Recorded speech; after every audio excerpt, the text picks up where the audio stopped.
Hello, everyone. Magda from Coacharya here. And today I'm just doing a short little chat with one of our associate trainers, Yogesh, because we want to get to know him. And in the future, if any of you see him on our schedule, then you'll know who he is. So without further ado, welcome, Yogesh. Thank you so much, Magda. It's always a pleasure talking to you. Awesome. Thank you for staying up late for us. We're in funny time zones, you and I, opposite ends of the world. Absolutely.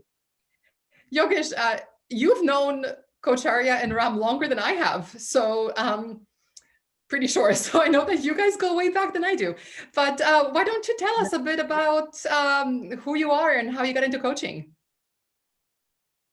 Okay, I basically started my career as a HR person after my post graduation in human resource management from my MBA, and somehow I started my career with IT industry. So worked as a CH for quite a few years, and sometime in the line I actually shifted to the line management role.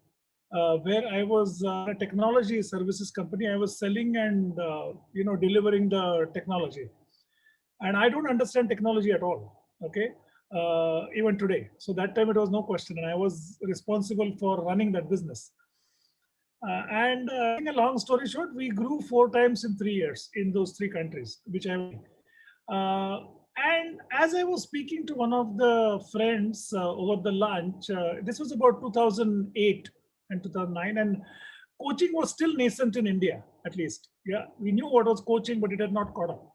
And while talking to him, he suddenly told me, "Hey, listen, you will perhaps enjoy coaching because if you can make a team successful or somebody successful without getting into the domain or without even understanding the subject, maybe you will enjoy that." And my curiosity was piqued there. And actually, around that time when my coaching interest started, I started reading a little bit more, trying to figure it out. And then I met Ram because I was also looking out for a mentor coach who will allow me to coach as per my style. Yeah, who would have that enough freedom and who would call a spade a spade. And then that's when I met Ram, and my journey started of learning. And I did my PCC around, I think, 2013. And so that's when the journey started. I was still holding a post of a CHRO. And in 2015, I think uh, the the urge to full time do this very, very high. So finally, I left my job as a CHRO for an engineering services company, and I jumped into this. And it has been a fantastic journey. I'm learning every day with my clients, and it has been a good journey. I mean, coach people across geographies, across domains, and I think I don't understand any domain anyway, so that helps my coaching. I can relate to that because I didn't know anything about coaching when I joined Coacharya. So live and learn, right?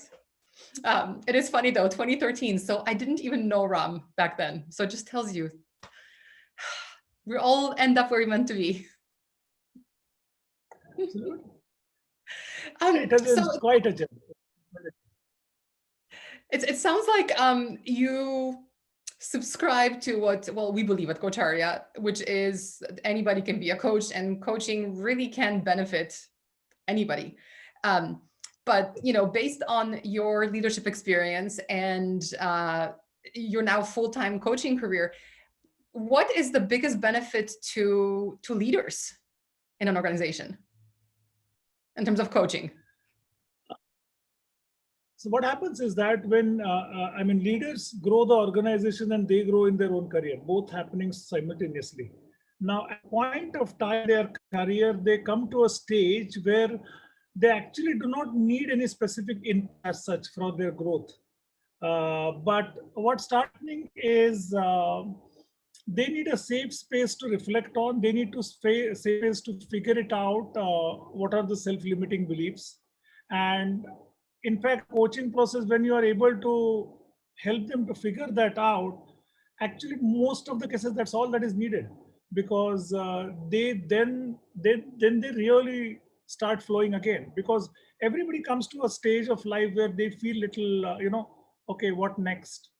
How do I go there? And these kind of things. So I think coaching is a intervention which gives a very safe space to the leaders to explore, their own path in the current VUCA world.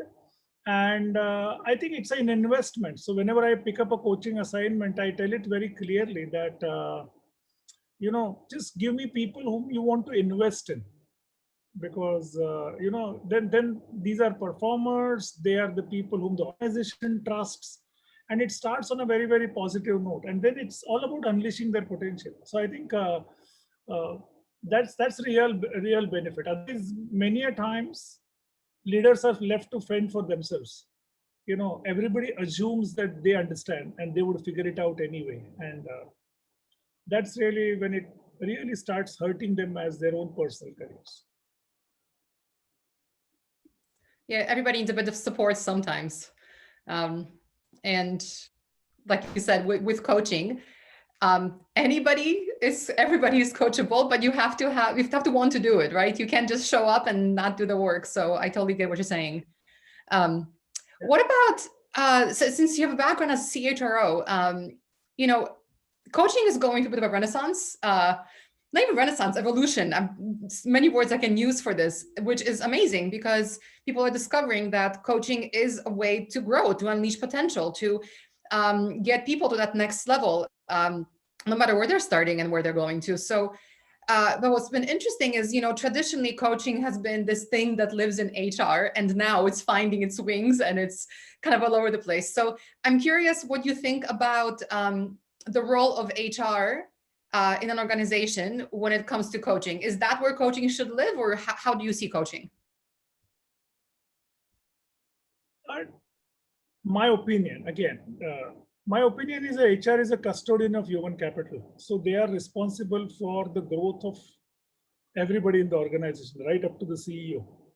So they are the custodians of the process, just like any other process. But if you really ask me, coaching works best when you have a neutral coach who does not have a operational stake in your own career. I mean that works the most ideal solution. But having said that, there are two roles as I see the HR plays very importantly. One is the custodian of the coaching as a process as we understand it. Getting an external coach or putting the leaders through coaching intervention. The second very key role is that I think the way the world is changing and the demands of the jobs are changing, managers in general and the leaders in general will have to adopt a coaching style. And what is a coaching style? Coaching style is basically letting people live their aspirations and tying it to the organization. So it's a very unleashing kind of a process, and managers need to get into that process. So I think HR plays a very key role in getting culture, organization to unleash the coaching as a process, as a culture, and that's where they play a major role. Whether HR professionals themselves want to become coaches or not, it's completely up to them. But whether they get into that or not, they are definitely the custodians of that process.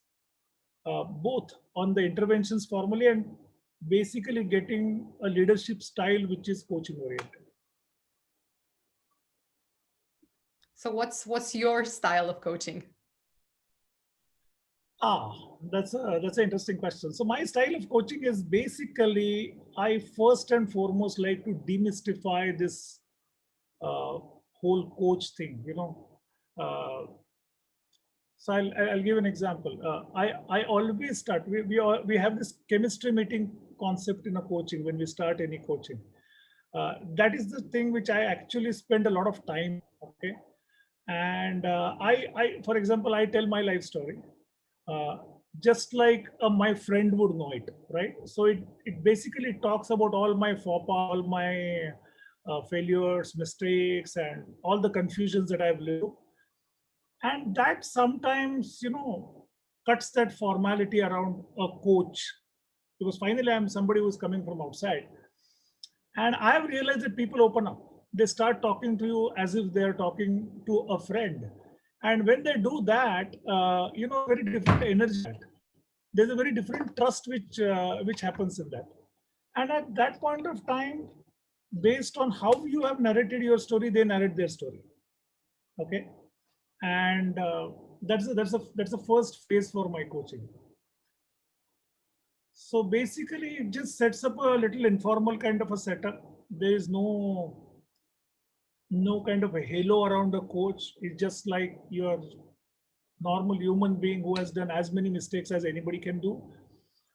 And what I do is that there's another logic in listening to people's personal stories. When people narrate their stories, they're essentially telling you their preferences. They're essentially telling you what works for them.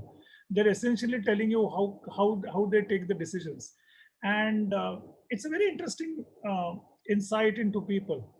Now, in actual coaching sessions, my own belief is that, and this is my opinion, people actually have solved the problem in the past what they're facing in the current situation. They may have solved those problems in a completely different context, maybe in a personal life or something like that. But they are just not able to transpose those solutions to their current problems. And in coaching, when you are able to identify that space where they get that feeling, is something which is something, I've already done that. It's no big deal. I just need to, do it again. And it shifts very fast, whatever may be the thing. So maybe a slight anecdote I'll tell you. For example, there was a guy whom I was coaching and who said that, the vision is so far from where we are that I get stuck. And I'm always blamed that, I'm cynical. I'm not moving towards the vision. But to me, the vision is so far from where the current reality is that I just don't know where to start from. Now, in his personal story, he had told me that he had migrated, unfortunately, from where he lived within a few hours. So from being a stable family became a homeless family in a matter of few hours. And it was a trauma. But then he was very successful. So I just asked him very casually, saying that, listen, when you were displaced and today you're done so well, the vision of future must have been distant when you did not know where you are going to stay, what are you going to eat. So how did that happen? And he gave me a brilliant answer. He said, listen, I just wanted to prove a point to the people who displaced me, saying that you can displace me from a location, but I'll still be successful. And that energy, he said, succeeded, helped me to succeed. Now, the only thing I had to do was just ask him politely, very quickly that question, say, if you could work on that vision, which was so distant at time, and you could work that, what stops you from working in your personal life, in your professional life? And that was a light bulb moment from him. He suddenly said, what? I knew why I wanted to be successful in that case when I was displaced. Currently, about my vision, it is how and what. Perhaps what is completely missing for me is that why do I want to reach to that vision? And then, like as if you open the floodgate, he narrates a couple of incidents about how it has happened with him, right? When he knew the why. Now, I think these are the beautiful moments of coaching where a person has figured out how to move fast, and then you don't have to do it transactionally, because then he knows how and what and stuff like that. He figures it out. And I think so. My style of coaching, or whatever you call it, is about keeping it very simple, having very friendly conversations. And because coaching is not therapy, I'm not even qualified to do things like that. I'm not qualified in psychology. So it's all about somebody trusting you completely and somebody talking in a very safe zone with you. And then you are also, as a coach, very relaxed. I still remember in my initial coaching journey, I used to be more worried about what powerful question I'm going to ask next. And I think it is when Ram and Cindy pointed out that, you don't have to worry about that. Just keep observing what feelings you see. And if you just call out those feelings, you don't have to think about your questions. The questions will happen. So I think both Ram and Cindy were phenomenally significant contributors in my career as a coach, to just give the key, saying that, just observe the feelings and just go with those feelings, just go on exploring, and it started flowing easily for me. So I hope I've answered your question. You definitely have, and I love that. It's as you're talking, I'm in the back of my mind ticking off the coaching competencies. So good job. We've taught you well. The coach competencies actually slowed me down, for some time, because I used to check them in my mind, and whether I'm doing this, I'm doing, and at one point of time I realized, hey, listen, I mean, if you just follow this simple process of observing and listening intently and just being interested in that person, the client, then the client guides you. Actually, you don't really have to do much in that. But it's something like it's really great when you finally experience that as a client. I've been there quite a few times, and you're like, oh yeah, I do know what I'm doing. Why am I stressing out about this?